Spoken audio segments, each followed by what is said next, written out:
Hey guys, this is T, and you're listening to the Hidden Oaks Overdose Football Fix with Gar and Josh. Enjoy the show, and remember, stonks do go up. It is Tuesday, September 12th, 2023, 7:30 p.m. sharp Central. Oh my God, Titan. Uh, it's a beautiful autumn evening, Josh. Hello, everybody, and welcome to the Hidden Oaks Overdose Football Fix podcast. I am one of the hosts, the Garlic Johnson. We are joined, as always, by your other lovely hostess, the Joshua Mitchell. Josh, say hi to the Southern Kakalackin out there. Well, howdy. Well, he's Southern, Yeah. but he's from North Kakalaka, just to be clear. I don't want him to blow up in the chat at me, but he's a Southern Northern folk. The Northern is By the way, I Southern. did not hear any of the intro, so the opener. Oh, really? Well, you don't need to hear it. Anywho, we appreciate everyone who chats along in the Discord. Big shout out to Mika and Eric's and Al and Walters and Josh, of course, and I'm probably missing someone. Maybe Jack at the end, I don't remember. But anyone who chatted along with us on the first Sunday of football, we really appreciate it. I love seeing the chat blow up. I think Brad was in there for a couple messages. I know everyone's excited about football. I know not every Sunday or every weekend or every game is going to be like that, but I love watching the community pop off. That's kind of, I've said it many times on the pod by now, is that more proud of the podcast, I think, is just having a little community where people feel comfortable to go chat about football. So I appreciate everyone who comes in and chats along with us about the games. And if you've got friends who are looking for a home, a little place to chat about football, let them know about our Discord. You should be able to invite them yourself, or I can spit you a link. So appreciate everyone so much for chatting along with us. And football's fucking here. Segment start times will be down in the description below. Thank you at Levi Oki Illustration for all the beautiful art that people can see on podcast and are on the podcast on Spotify and the Discord everywhere else. And thank you at Levi Oki Illustration on Instagram. Josh, how you doing? Oh, I'm Darren Gar. How are you, Darren? I'm saying I'm doing all right. I think things are starting to calm down. I don't have to quite be in charge of everything anymore, so that's kind of nice. We had a lovely weekend tearing it up in Duluth. That's why we were off on Saturday. Josh, how'd it feel to get back to the old stomping grounds? And by stomping grounds, I mean stumbling grounds. Good. Yeah, I wasn't stumbling this time, so that was interesting. How close were you, do you think? Honestly, not at all. Okay. I mean, you alluded to it, but I don't know if that was for a bit or not. Early when we got there, kind of when we were just before we got our food and everything, I was sitting there. I was like, "Oh gosh, those beers do look pretty scrumdiddlyumptious." But then, as the nights went on, and I got splashed with beer as people were playing games around me, and I could smell someone enter the room before they did. It's like, I'm okay not being like that. You're mo over it, dude. All right, well, we did enjoy tearing up Duluth, and Josh, it was lovely to see you. And even though you came up for one night, it was I think you helped the experience be enjoyable. And I appreciated someone else being in the sober gang with me. You got to experience what I've gotten to experience a million times with the Hidden Oaks crew. So we loved you up in Duluth. Sorry we were off Saturday, but we are back, baby. Have no fear, everyone. Josh, we got a new bit coming up here. I know we like to keep things under half an hour, so I'll keep her to business. I generally don't know what this bit is. It's allegedly it's a Josh recap of the week. I really don't have any better intel than that. But Josh, you teased it last time we were on the pod. You're like, folks, next Tuesday, I got a bit, and I'm coming. So Josh kind of worked on this totally in private, and I just know I'm supposed to give him the floor. So Josh, without further ado, as promised, here you go.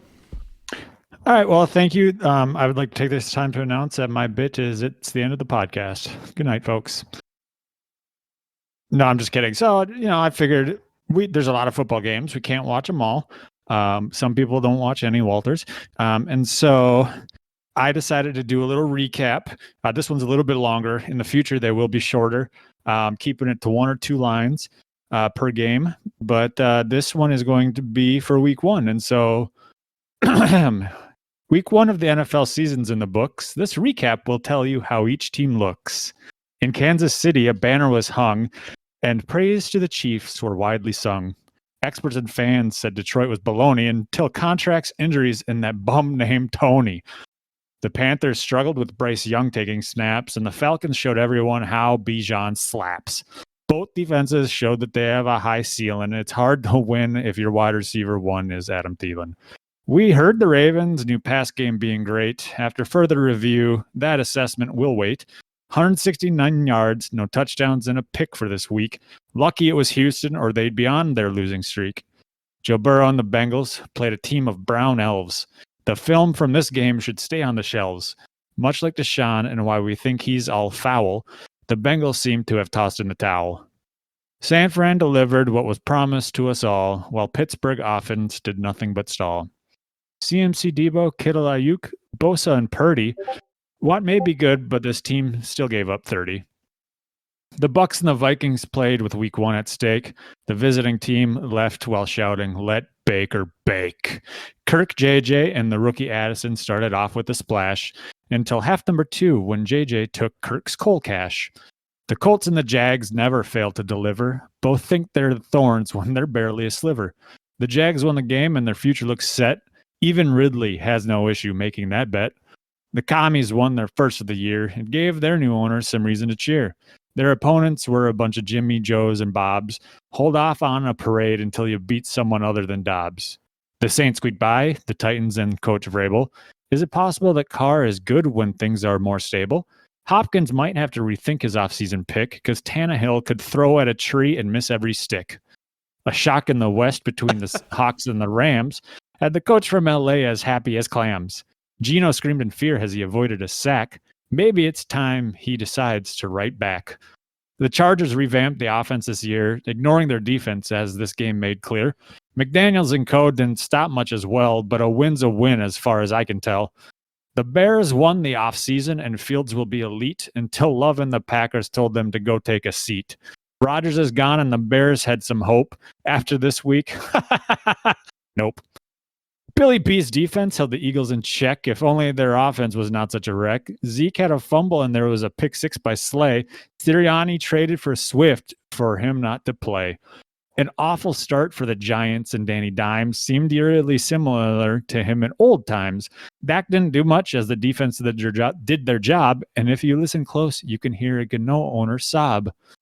The Bills and the Jets were hyped up until kickoff at 7, until the worst tragedy to happen in New York on 9/11. Rodgers went down on the 4th play of the year. They may have won, but the future with Wilson is quite unclear. That was week 1, ladies and gentlemen.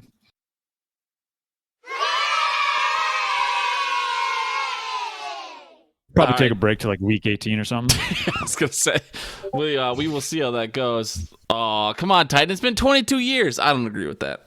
I disagree with Titan. So Josh, I'm thinking. All right, so I got 2 potential names. Do we like sack poetry, blitz poetry for a segment name? Do you want to come up with your own name? Those are just the 2 that came to my head as you were doing it. I labeled my document as rhyming wrap up. Sure, rhyming wrap up works for me. Or I had if we had a beat and I had some flow, we could call it the wrap up, but spell it RAP. But I don't have. I'm a white dude, so we'll just stick with rhyming wrap up or something. All right, yeah. I mean, I was definitely gonna, in the future, we should definitely get you a nice little beat or something, something chill in the background. I think that would complement you well. Some bongos. I love that. I was gonna try and do something on the fly, but I was too afraid to fuck it up. But yeah, that was a good bit, and we'll definitely get you some music or something next time. I think that was great. I appreciate you putting the work in on that, and we'll only continue to improve it as the season goes on. But Josh, we love keeping things fresh here, and just as you are, I too am trying to keep things fresh. Josh, last year we had the rant and rave, but after hearing this absolute fire of an introduction speech that was put up by the Arizona Cardinals social media team, by the way, this was like some secret cell phone video. This is put out as pro Cardinals propaganda to pump up their team, pump up their fans. Josh, I'm ready to run through a fucking wall for, I forget, is it Josh Gannon, John Gannon? It doesn't matter. The new head coach for the Arizona Cardinals. But I'm going to play for you and for all the folks. Some people may know, some people may not. But I'm going to play the little clip in its entirety so you can feel what I fucking feel, the passion and the heart and the drive to run through a fucking brick wall for someone. Josh, without further ado, here's the newest inspiration for our newest starting bit. Here we go. Welcome back. who drove over here? Quick, let me see your hands. Who took the bus? Did you have fire in your gut? Did you? We're here for a reason. Don't get that twisted, okay? We're here for a reason to win games. So if you didn't have that fire in your gut, you better light the fire pretty fast. Be who you are, just understand I'm looking for killers.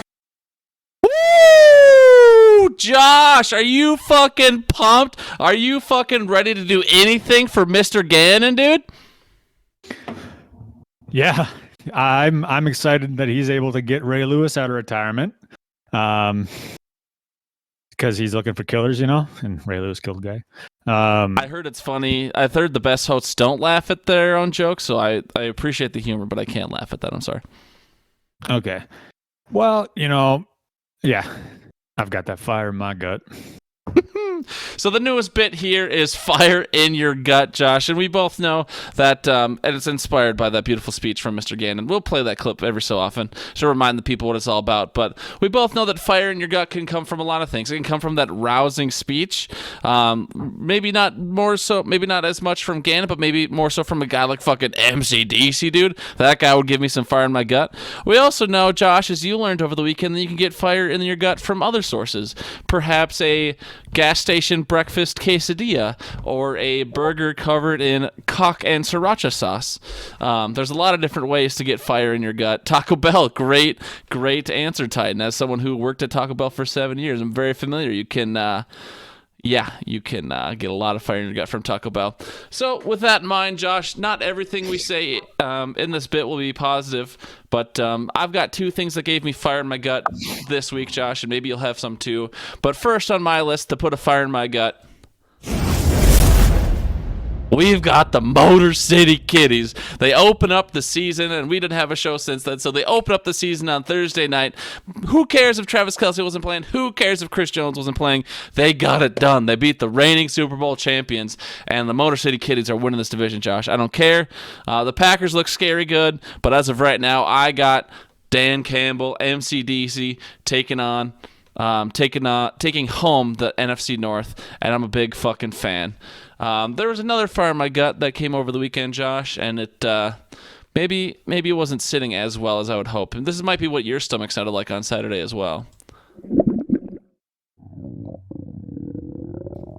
Another fire in my gut, Josh, was caused by Ryan Tannehill. The man was like fucking 17 for 34, some bullshit, 50% completion percentage, 3 picks, playing against the Saints. Yes, the Saints have a good defense, but that man, as you put it, Josh, looked absolutely worst. Ryan Tannehill looked rough and tumble. I only have him on one fantasy team because he was a desperation pick in a guillotine league, but my God, did that man look bad. And he gave my Tumbly the rumblies, and I'm disappointed. We'll see if the Titans can figure it out, because I have the Titans winning double-digit games this year, but they are off to a absolutely rough start. Josh, anyone put fire in your gut this week? Yeah, I mean, I've got a couple. I'll go with on the Motor City Kitty side that you have with the flaming hot. Yeah, we've got Brock Purdy. That boy can sling the rock. 6-0 and starts as an NFL quarterback. Not a bad way to start off his career. He picked up right where he left off. He hit Ayuk a couple times. He had the team rolling. But then on the flip side, we've got something that was always hyped up, something that I was able to watch every snap on. DJ Moore. DJ Moore is a 1,000-yard receiver, and he got targeted twice, and I think he got like 10 yards. Not a good look for him on his new team, especially after all the hype from this offseason. So DJ Moore, you give my tummy the rumblies, and I do have you on one of my teams, but thank you. I have 3 or 4 other wideouts that I could plug in your place, and I might have to go ahead and do that because yikes.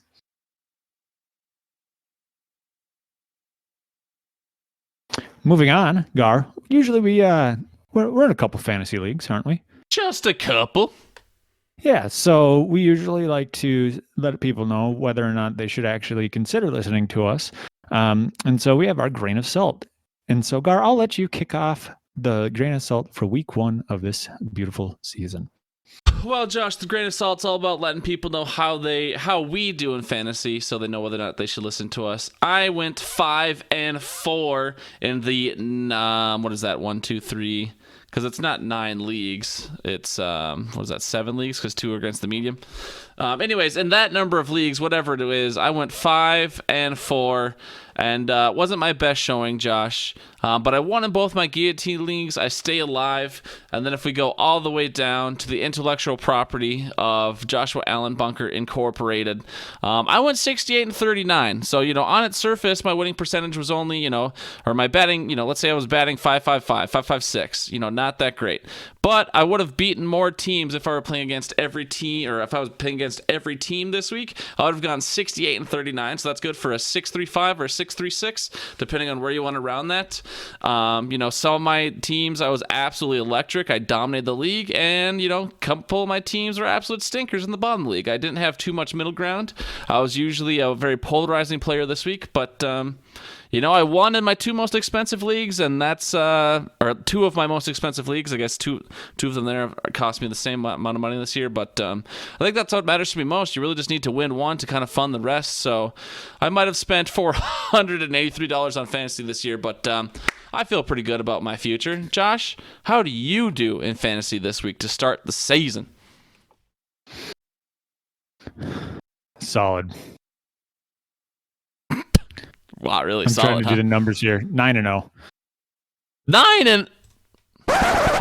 9-0, Josh? Yep. Because I've got the Victoria's Secret League we switched to against the median each week. I was second highest scoring there, and then Deflate These Balls, I got a W. Hidden Oaks Redraft, I got a W and against the median. And then the Champs Branch Out, I got a W and I beat the median. And then the Butt Sweat and Beers Dynasty League, I throttled my opponent, got a W. And then Hidden Oaks Dynasty, I got a W. Josh, go tuck yourself in, dude. That's not very nice, okay? I tried my And best. then I I also won a sleeper over-under pick, and I won 2 or 3 of the daily drafts, however many I did. Nice, dude. So you're just rolling in dough. At least $5 back to your name, huh? Yeah, something like that. No big deal. So your winning percentage was 100%. Do you expect that to be how you finish the season here? Just never losing? Well, yeah, that sounds about right. If not a little bit higher. But no, not at all.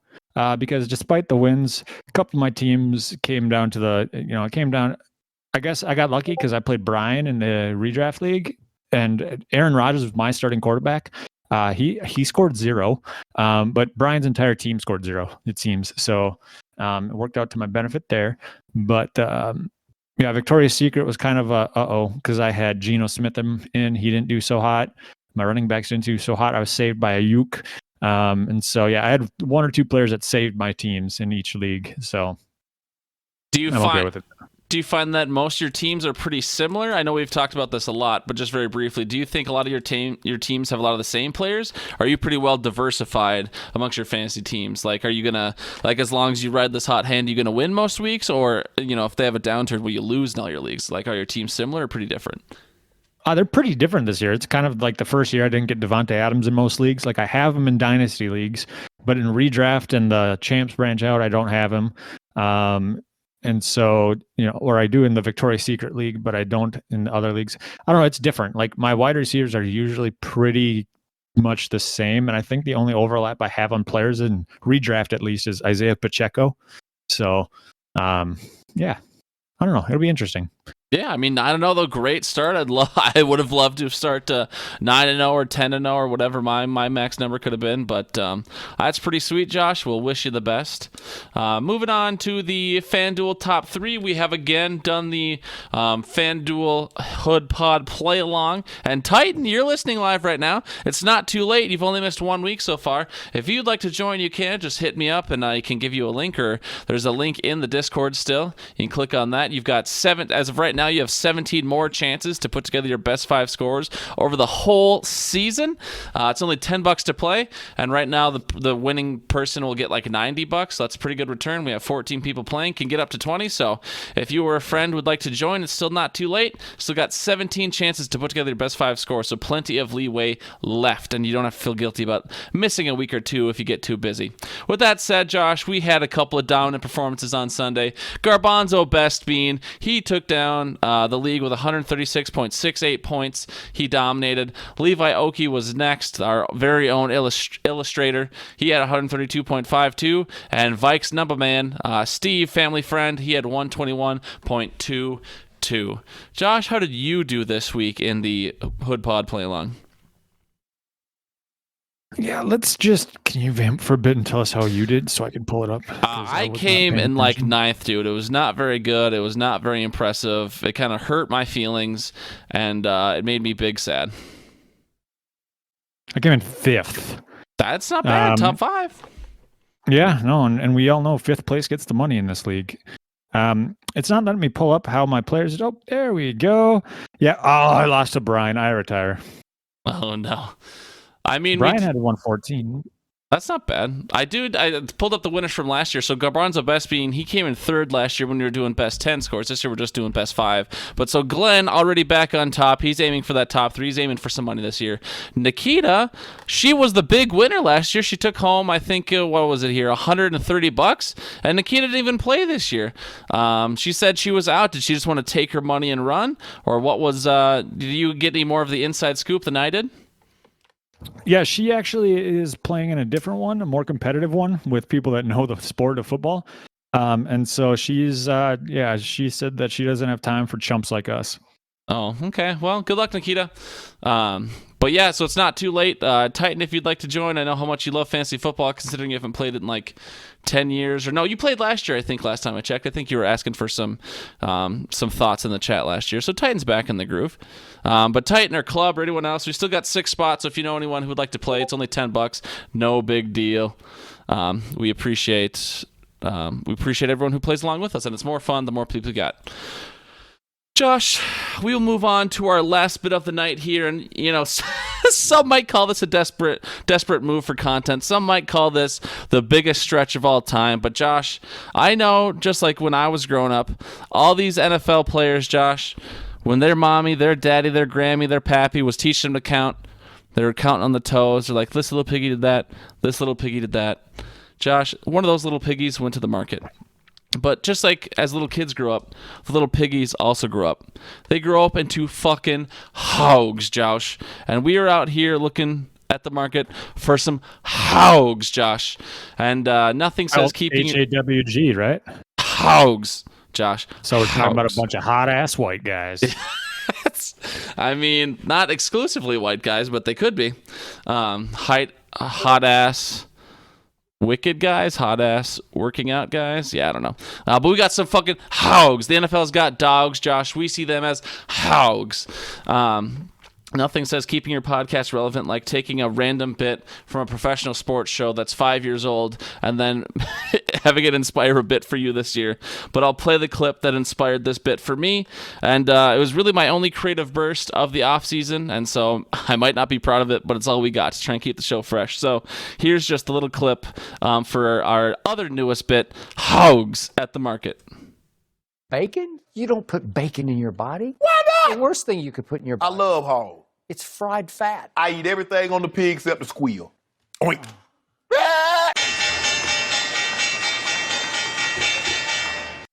All right, Josh, you heard that? It is the opening bell. We are now at the market, Josh, and we are looking at some HAWGs. We are here to determine if we are buying or selling.